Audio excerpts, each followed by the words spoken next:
Hey Gearheads, and welcome to Garage Talk. I'm Corey, and that beauty is a 2023 Nissan Z with the Proto Spec. This is one of only 240 ever produced. I'm going to take you on a quick tour.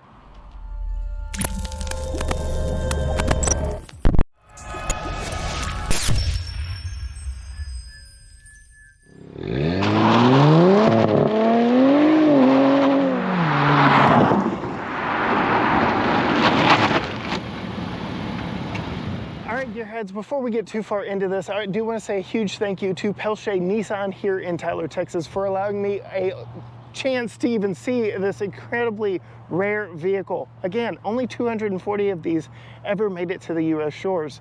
But while we have the hood up, I do want to talk about what is lurking underneath, and that is this twin turbo V6 that makes 400 horsepower and 350 pound-feet of torque. You can also get this with a 6-speed manual. And all of those things right there were very big in making this very popular when it was announced against its chief rival in the Toyota Supra. We have tested the Toyota Supra, we've tested it on the track, and we really liked it. We lamented its lack of manual transmission, but Toyota has since rectified that. Many will know that yes, the Supra is actually made by BMW, but that's not really a bad thing. But we're talking about this twin turbo V6 in this Nissan Z. So not only do you get this very strong twin turbo V6 that is actually borrowed from the Infiniti Red Sport, you get a lot of rigidity in here as well. So you get this adjustable strut tower brace right here. You can see it is actually adjustable. So gives you just a little bit more rigidity and confidence when you're on the track. Closing the hood of this thing, this is perhaps the most controversial angle of the entire vehicle. I have seen so many comments talking about this big gaping grille up front. Now, me personally, I've not been the biggest Z fan my entire life, but this one really speaks to me. Zs of the past, especially the 350 and the 370 Zs, always felt like they got the front right and the rear portion wrong. Many people are saying, well, they got everything else right with this one, but they got the front wrong. I think, it just looks a whole lot better in person than it does here on camera, but even still, it doesn't look that bad. You really do get used to it the more you look at it, but they do make body kits if you don't like this big gaping hole up front. The headlights are meant to recall classic Zs of old with that kind of rounded oblong pattern, and I really, really, really like the front of this. It looks very aggressive and very sharp. This color really makes it stand out as well. And then I will call to attention, you can see it in the lighting here, the extra sculpting there on the hood. So it's not a completely flat or rounded hood. It's got a little bit of detail to it. And I like that a whole lot. There's a lot of minimalistic touches on this. They didn't overstyle it like that Toyota Supra. It feels very purposeful and very intentional, every line that they drew on this vehicle. So, we were talking about this being a Proto Spec, one of only 240 to make it to the States. So what does that mean? Well, it's basically certain options on the exterior and on the interior. On the exterior, we have these 19-inch bronze wheels. They are very lightweight wheels, and they hide those very brightly Z-branded brake calipers back there in the back. These wheels are wrapped in 255 40 R19 Bridgestone Potenza tires, and I can tell you from a little bit of experience, you can torture the back ones very easily with that 400 horsepower underneath your right foot. Very easy to put the hammer down on this one. Coming around to the back and over to the passenger side, I just want to call out the overall profile of this thing. This is perhaps my favorite angle of the Nissan Z. They got everything right with the profile of this, and they've been doing that with a lot of their vehicles here lately, really nailing the profile of it. So you get that long, very sporty long hood. You get the long dash to axle ratio, really emphasizing how much power is under the hood. And then you get that raking roofline that once it hits that apex just above the windshield, it starts dipping off to the back. I really like how this one has a two-tone. You get the black roof separated by that satin kind of colored finish right there. And it even dips down way down here below the rear window, giving you the illusion of an even shorter deck lid on this one. So it is a very nice look, very sporty, makes it look like it's going so fast even when it is sitting dead still. Like this thing looks like it's going 90 miles an hour right now, and here it is just sitting in the parking lot. You do get these classic Z badges here on the side as well, a very nice touch. Call back to the days of the Fair Lady.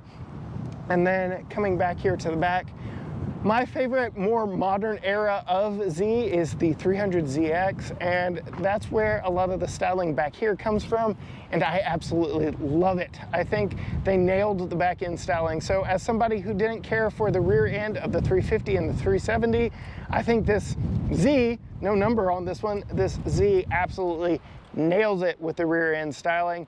That ducktail spoiler, again, subtle, but it is very effective. It looks very good on the back of this one. And we already talked about that kind of plunging neckline kind of thing on the window roof line, so I like that a whole lot.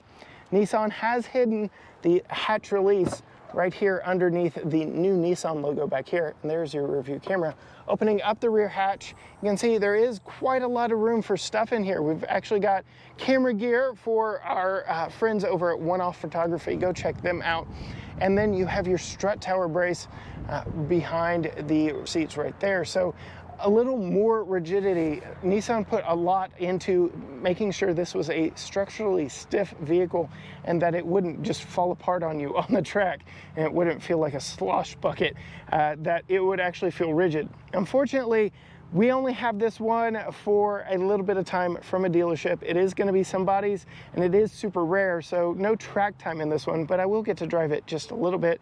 And for all you dads out there that may be watching this, you can actually put a child seat in the back. You can see there's your top tether latch for that passenger seat over there. So this could be a somewhat practical family car if you really wanted it to be.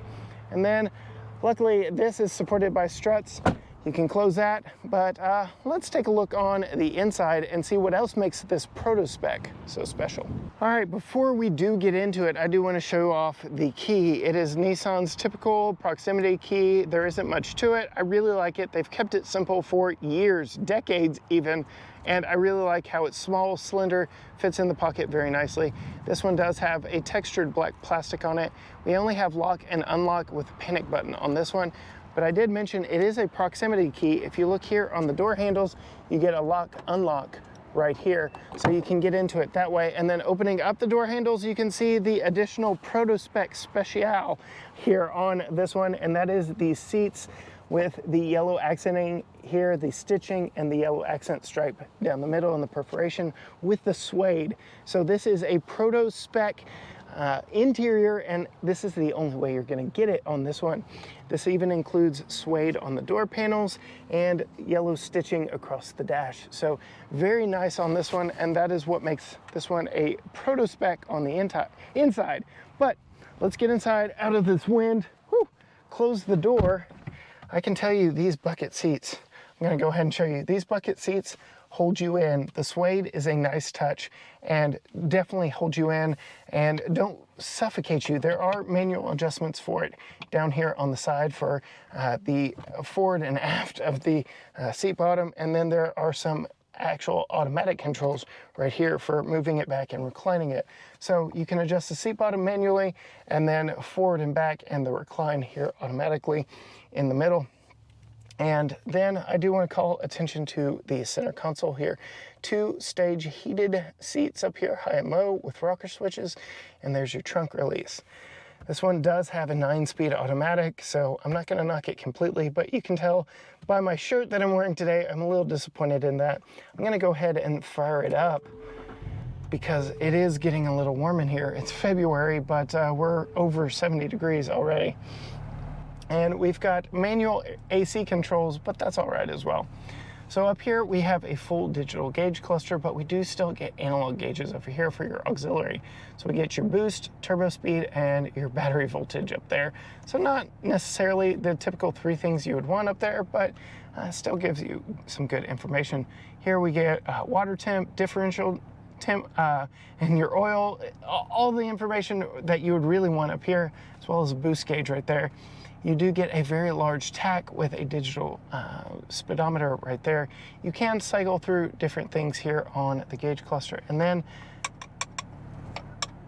actual metal paddle shifters. So while this one is a 9-speed automatic, you do get metal paddle shifters. They are attached to the steering wheel, which is very sporty in nature. It's leather wrapped, very nice to grab and hold on to. I like it a whole lot. Moving over to the doors, we get a door handle right here. The air vent is actually coming through the door here, saving on some space on the dash. And then you get your window controls and mirror controls all right here. Very simple design in here. You do get a little cup holder right here. You get a cup holder right here and in the door over there. And there's a hidden one behind the center console here. So if you need it, there you go. If you want to open the center console, you can open it just like that. It is, it's decent. It's bigger than a Camaro, I can say in that regards. You get a digital gauge or infotainment screen up here. It's typical Nissan. It's nothing too special, but it does the job very nicely. You won't be too disappointed in it. Again, manual air conditioning controls, USB-A, USB-C here. Here's your engine start stop button, and here is your different drive modes. So there's standard and sport, and that can be toggled with that switch there. You do still get a proper handbrake right here, so no electronic handbrake. Again, one up on the Camaro. And then you do get a little bit of extra storage back there behind the seat. So you've got that massive hatch back there and a little bit of quick grabbing storage right there. Last thing I want to call attention to, visors up here. They are rather nice, but you get the extension right here for extra sun protection. So that's all well and good, but I bet you want to know exactly what this thing rides and drives like. So let's take it for a quick spin. All right, gearheads, you may be wondering, what's it like to drive a 400 horsepower, 350 pound-foot of torque, rear-wheel drive Nissan Z for the modern era? Well, let's give it a quick little test out in here. We're in sport mode. Oh, it'll get squirrely. Okay. Yeah. It's fun. It's punishing those Bridgestone Potenzas without actually stealing much power from me. I did not feel traction control stepping in, but again, I'm not really going crazy with this one because it's not mine. It could be yours very soon if you go see our friends over at Porsche Nissan here in Tyler, Texas. So I don't want to do anything crazy with this one. Again, it is also very rare, but I did want to take you on a quick tour of this one because this is actually the first seat time I've ever gotten in a Nissan Z. We just missed the drive event in Vegas when they launched the vehicle, and we're hoping to get a little bit of track time with it in the very near future at a Texas Auto Riders function. But oh, that 9-speed, it's pretty good. It'll kick you in the pants just a little bit, but again, keeping it tame because this isn't my car. But the sound back there, I think of all V6 engines, performance V6 engines, this one sounds really good. It's got just that right level of throatiness, just a little bit of aggressiveness to it. I don't know how to explain it. Just, I mean, you can hear it for yourself, right? But driving this, the visibility in it is good. My view of the hips in the rear view mirrors is just spectacular. I can tell you just from a little bit, this thing does handle like it's on rails. It is very promising for doing a full track test, which I hope to get to do very soon. I do know that they do have a few non-Proto Spec versions in the press fleet that I do have access to. So if you want to see me test one of these long term, let me know in the comments below. Blow up those comments, and we will even do a family test of this one because I did mention it is child seat friendly. So, you know, definitely want Tucker to experience this, right? That really is all for my quick test of this very rare Proto Spec 2023 Nissan Z. If you want to see more from us, and if we do drop that review, whether it be on the track or here at home, hit all the buttons down below. Like, comment, follow, subscribe, ring the bell, all the things so you're notified when future content drops from us. You can also find us on all social media platforms: Facebook, Instagram, Twitter, TikTok, YouTube. All the things are at GT Garage Talk. And you can also go to gtgaragetalk.com. But as for me, this 2023 Nissan Z Proto Spec, until next time, gearheads, bye.